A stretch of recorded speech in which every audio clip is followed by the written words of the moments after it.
That is, if I can stay awake. Oh, Ed. Hey, aren't you glad to see your old man?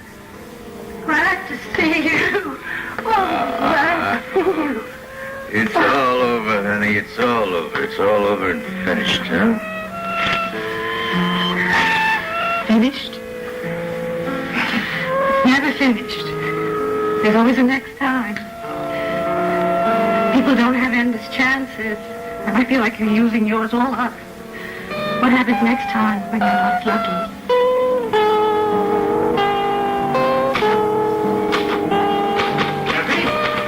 They're safe. The police got there in time. All right? Well, they're exhausted, but they are safe. Oh, thank God. Oh,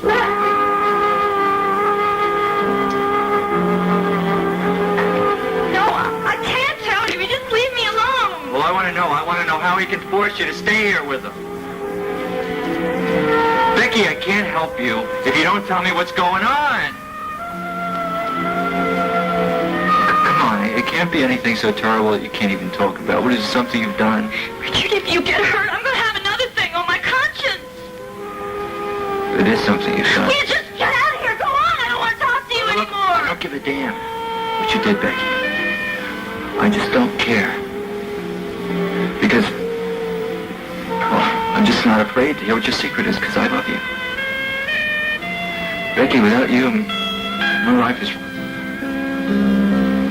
I don't even want to consider a life without you, Becky, that's all. Please, let me help you. No. Yes. Don't you see, babe? This is it. It's our last chance.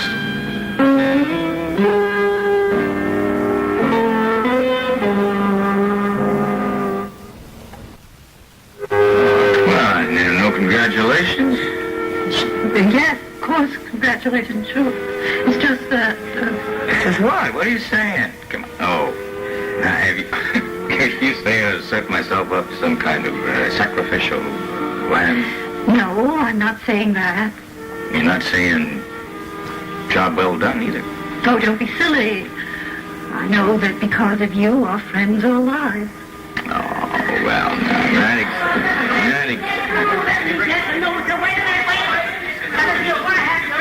Because right now, it is the mother-in-law's turn. So just wait your turn. Get home. Sadie Gray. Get yourself over here this minute. Oh, God. Mama, God bless you. God bless you, son. You know, if that commissioner doesn't pin a ribbon on you, he's going to hear from me. You should hear those people out there. You know, you just might be making history. Oh, yeah? How do you mean that? Well, I mean, you just might be the first policeman who has to be protected from his admirers. You know, we might even have to have a police escort to get us home safely.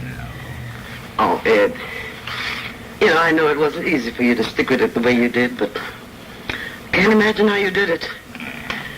But, do you mean to tell me that you looked a machine gun right down the barrel?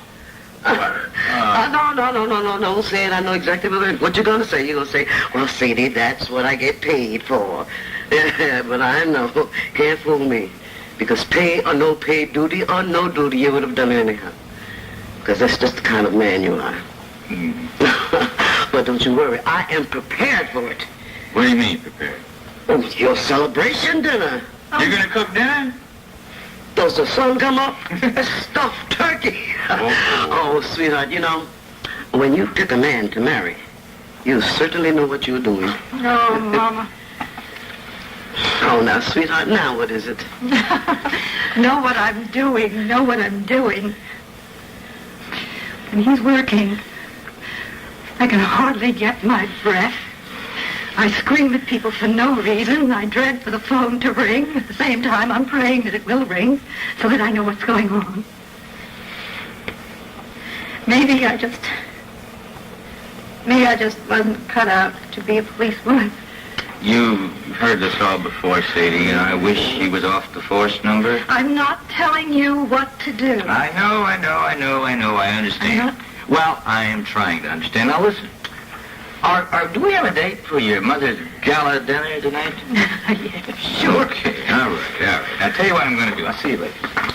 What I'm going to do is go down and see Paul for a few minutes, and then I'll meet you in the parking lot, all right? And one other thing. I can't think of anyone I'd rather come home to. No one but you. Okay, I can give you the story on how you did it. You can explain it.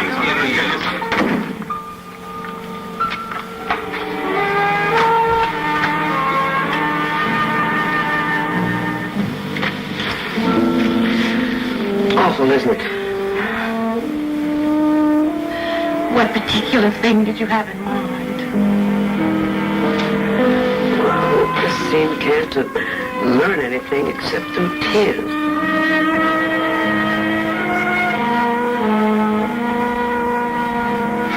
Well, so today is for smiles and maybe a skyrocket or two. You think you worked up to that? Oh, what do you think?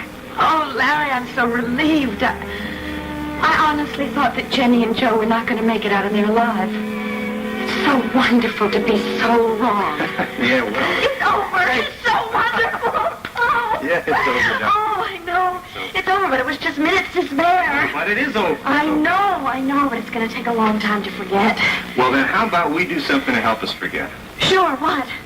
Let's get out of town, breathe some different air. Oh, could we? Sure, why not? I mean, Danny's in camp. No reason why parents don't deserve some rest and relaxation, you think? Yes. Let's do it. Let's go right away.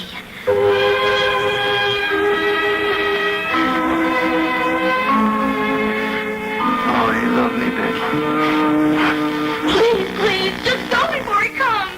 That's what I was doing. I was saying goodbye to you, that's all. Will you tell me why you're staying with him?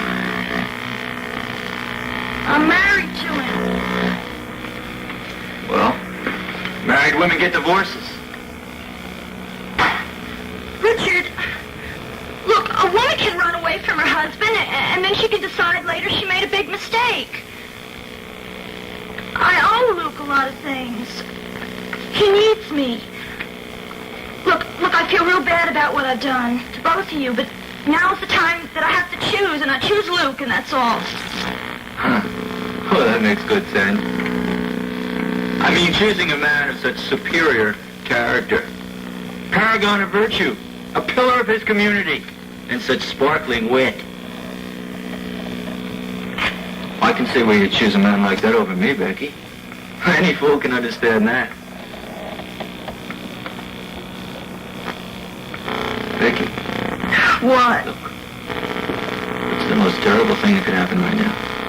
Luke is going to come back here, and he might kill you.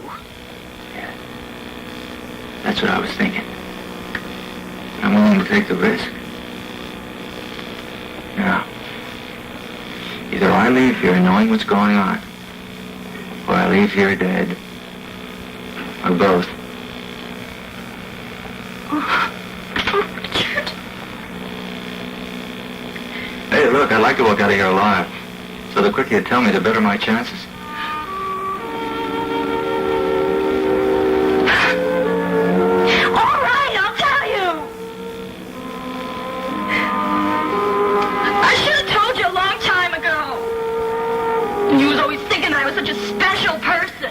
I was just such a nice person. Not what I really am. Well, what's that? Richard, I murdered a man. I killed him in cold blood.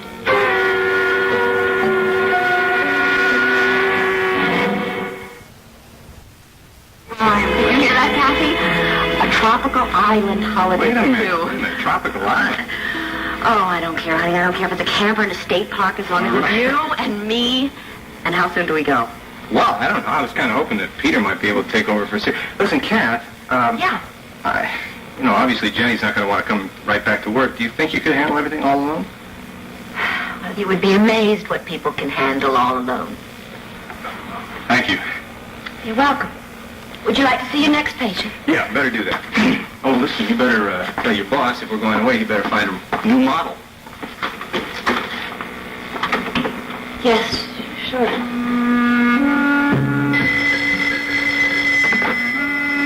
I'm here for the clinic. The clinic, huh? Is that right? Marco, how did you find me? Come on, what does that matter, Karen?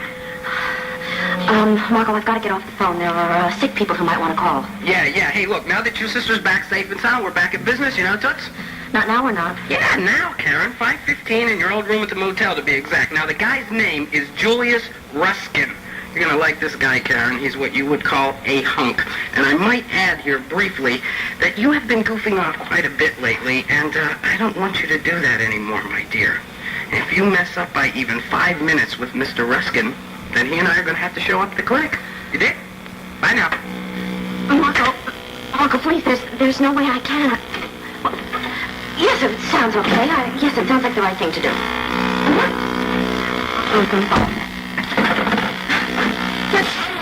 I made house calls. That's odd. Yes, she said she'd stop by tomorrow. My goodness, that's going to mean... Oh, it's going to be a heavy day. Karen, can I ask you a favor? Of course. I don't know if it's just let down jitters or what, but I have a splitting headache and I've still got to go to the hospital to see Dad. Would you mind terribly taking over the last half hour? I'm terribly sorry, Cathy. I'm just on my way out. If Larry and I are going to go on a trip, I've got to get over to the showroom and find a model who can replace me for that time. And I think I should do it in person because those girls don't even get the days of the week straight. So, would you tell him that I should be home around 7, yeah. 7 will probably be good. I'm sorry.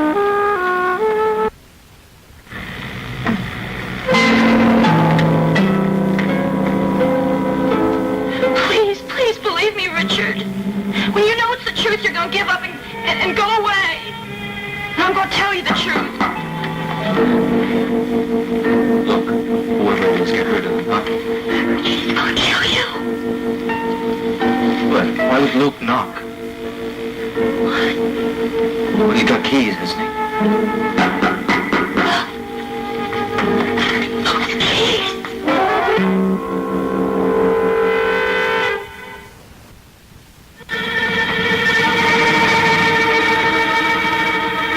Who is it? Chambermaid, ma'am. Little packages.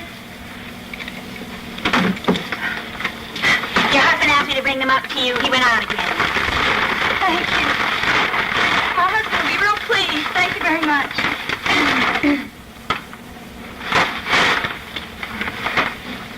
Here you are. Thank you. Thank you, sir. You were real lucky this time. But Becky... Look, I can't believe that you did that. I mean, you wouldn't hurt anybody. Richard, you must have led what they call a sheltered life. Anybody can do anything when they have to. His name was Jesse. But that's not where the story begins. It begins with my daddy. He had so many mouths to feed. And I used to see how it would hurt him when we all had to go without. I remember one night, I saw him eating the scraps off us kids' plates after dinner. I cried the whole night when I saw that. And that's why I could never hate my daddy for selling me to Luke Jackson. Selling? Your father sold you? Yeah. I never knew for how much. But Daddy said that he had to have a wedding, and he had to clothe and feed me and help me grow up. I was 14. And so Luke agreed to it. And we had the wedding at my house. Daddy didn't have nothing to give me, just one of Mama's old dresses. And a little bouquet of flowers that